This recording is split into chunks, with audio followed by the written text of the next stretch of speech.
भाजप आमदार राणा जगजितसिंग पाटील यांचं जन्मगाव असलेल्या तेरा या ठिकाणी धाराशिव जिल्हा परिषदेची सर्वाधिक हाय व्होल्टेज लढत होण्याची शक्यता आहे। तेरमधून राष्ट्रवादीच्या तुतारी चिन्हावर सक्षणा सलगर मैदानात उतरल्यात।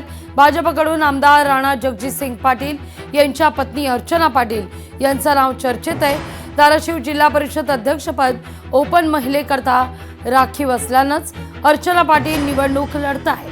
त्यांनी अध्यक्षपदाकरता आपले दावेदार नसल्याचं जाहीर करावं आणि निवडणुकीच्या रिंगणात यावं असं खुलं चॅलेंजच सक्षणा सलगर यांनी दिलंय।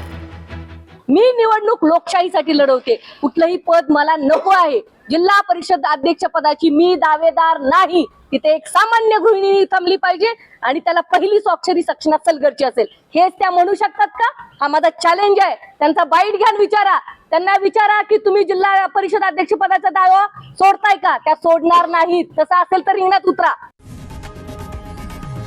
लोकशाही मराठी ऐका, पहा, जागरूक रहा।